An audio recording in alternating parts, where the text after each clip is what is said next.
jika Anda masuk ke situs web kami, villagesda.org. Di halaman untuk Pekan Kebebasan Beragama, kami telah memasang presentasi Anda di sana. Jadi orang-orang dapat mengunduhnya gratis dan mereka dapat membawa pulang contoh-contoh berpikir kritis. Dan bagaimana menanggapi dengan bijaksana ketika kita mendengar asumsi atau pernyataan yang salah yang datang kepada kita. Selama pandemi, ini menjadi topik yang sangat penting, berpikir kritis. Dan saya mengembangkan set berpikir kritis saya sendiri, sangat mirip dengan apa yang Anda bagikan malam ini. Bila saya melihat seseorang di media, saya tanyakan diri saya sendiri 4 pertanyaan berikut ini. Nomor 1, apakah sumber ini pernah berbohong kepada saya di masa lalu? Sangat penting. Oke, jika ya, jika tidak, yang mana jarang terjadi. Maka pertanyaan berikutnya adalah, apakah orang ini dibayar untuk mengatakan apa yang mereka katakan? Juga sangat penting, menunjukkan bias. Menunjukkan bias. Dan pertanyaan berikutnya adalah, apakah orang ini akan dipecat jika mereka mengatakan hal lain selain yang itu? Itu pertanyaan yang bagus. Dan pertanyaan keempat adalah, apa yang orang ini pertaruhkan atau korbankan untuk berbagi info yang mereka katakan sekarang? Itu sangat penting. Karena itu, jika Anda menanyakan itu, jika Anda melihat dokter yang Anda lihat di media, beberapa telah dijelek-jelekan atau dilarang. Mereka mempertaruhkan banyak para dokter ini yang tampil membawa kebenaran. Dr. Peter McCullough, Dr. Tenpenny, Dr. Batar, Anda tahu, mereka mempertaruhkan banyak hal. Mereka disebut, saya percaya, selusin disinformasi pada awalnya, dan mereka mengambil banyak risiko. Mereka mendapat banyak kritik, beberapa kehilangan pekerjaan dan karir. Pada kasus Dr. Peter McCullough, dia seorang dokter ternama yang menulis dan meneliti. Dia memiliki karir yang cemerlang dan penelitian yang luar biasa yang telah dia lakukan. Dan mereka memecatnya, mereka menggugatnya. Banyak dokter yang benar-benar menderita untuk menyampaikan kebenaran dan untuk mendiskusikan pengobatan alternatif dari apa yang diceritakan. Dipersembahkan oleh Pfizer. Berapa kali kita melihatnya di CNN? Hal itu menunjukkan adanya bias di sana. Dan saya menyadari sebagai orang Kristen bahwa jika saya mengajukan semua pertanyaan ini tentang Yesus Kristus, dia lulus dalam setiap ujian ini. Dia tidak pernah berbohong kepada saya. Dia tidak dibayar untuk mengatakan apa yang dia lakukan. Dia mempertaruhkan segalanya untuk saya, dan dia mati atas apa yang dia katakan. Jadi saya menyadari bahwa Yesus melewati semua ujian ini dengan cara yang tidak dapat dilakukan oleh sumber informasi duniawi. Jadi kami ingin mengundang orang-orang untuk mengunduh presentasi ini. Dan mungkin menggunakannya di rumah atau ingin belajar lebih banyak tentang berpikir kritis. Ini materi yang luar biasa. Tapi saya ingin bertanya Saudari Tompkins. Bagi mereka yang membesarkan anak-anak, apakah Anda punya kiat-kiat yang berguna tentang bagaimana memupuk keterampilan berpikir kritis di antara anak-anak? Menurut saya, dengan anak-anak, Anda tahu, ada begitu banyak permainan yang bisa Anda mainkan untuk memicu. Untuk membuat mereka berpikir lebih dalam tentang hal yang diberitahu, yang diperlihatkan atau yang sedang mereka baca. Dan anak-anak memiliki keingintahuan yang alami untuk berbagai hal. Sangat mudah untuk memicu mereka dan membiarkan mereka melakukannya, karena mereka akan melakukannya. Mereka akan membuat semua jenis skenario di kepala mereka. Oh ya, saya tidak berpikir tentang. Maka itu adalah cara untuk mendorong pemikiran kritis, saya pikir. Cara ayah saya mendorong pemikiran kritis dengan saya. Kami selalu diajari untuk mempertanyakan wewenang. Anda tahu, jangan menerima apa yang dikatakan padamu begitu saja. Pikirkanlah, bagaimana menurutmu? Apakah menurutmu mereka benar? Apakah menurutmu mungkin mereka tidak benar? Jadi saya diajarkan sejak kecil untuk mempertanyakan otoritas, mempertanyakan hal diberitahu pada saya.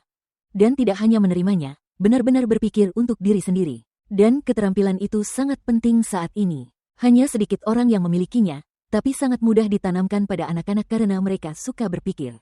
Anak-anak suka berpikir, mereka ingin membuat skenario alternatif. Dan itu bisa menjadi sebuah permainan, dan mereka menyukai permainan. Saya pikir itulah cara untuk melakukannya, membuat permainan dari itu, membuat mereka memikirkan hal-hal lain.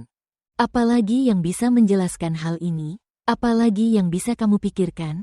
Di mana lagi kamu pernah melihat ini sebelumnya? Atau pernahkah kamu melihatnya? Anda bisa mengajukan pertanyaan seperti itu dan mereka suka membuat permainan. Saya pikir itu akan sangat membantu mereka. Dan itu akan mendorong mereka untuk menjadi orang dewasa yang berpikir kritis, yang sangat kita butuhkan. Seringkali anak-anak ini di ponsel mereka tidak berpikir. Mereka hanya menerima informasi. Dan itu bahkan bukan informasi, dan sebagian besar adalah kebodohan, jujur saja.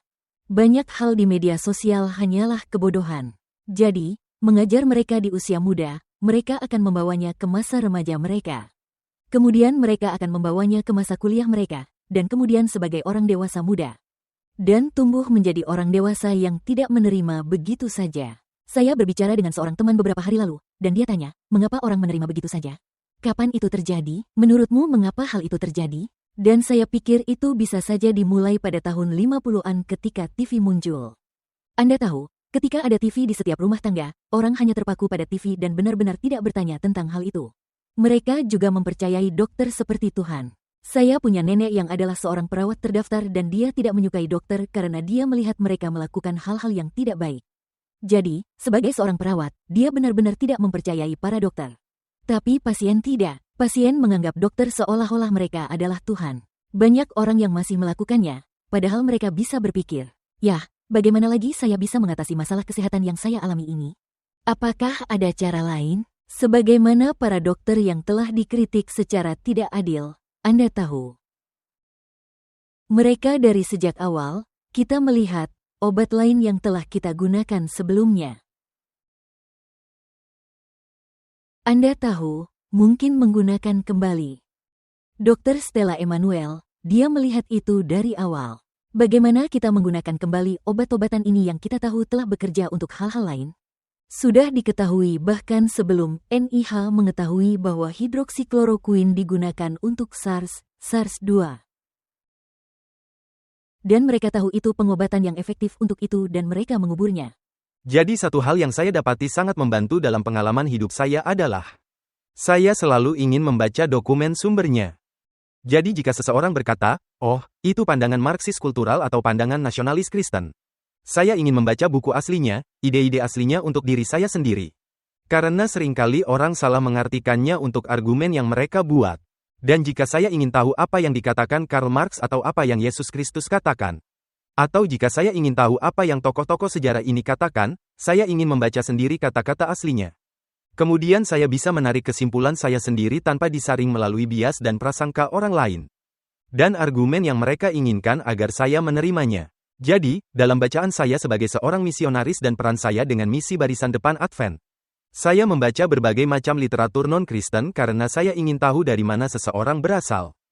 Karena seringkali mereka berurusan dengan masalah nyata dari perspektif non-Alkitabiah. Dan terkadang orang-orang dari perspektif sekuler, mereka mencoba dengan niat terbaik untuk memperbaiki masalah. Tanpa menyadari bahwa satu-satunya solusi datang saat kita bersatu dalam Yesus Kristus. Dan berkata, apa kehendak Allah untuk situasi seperti ini?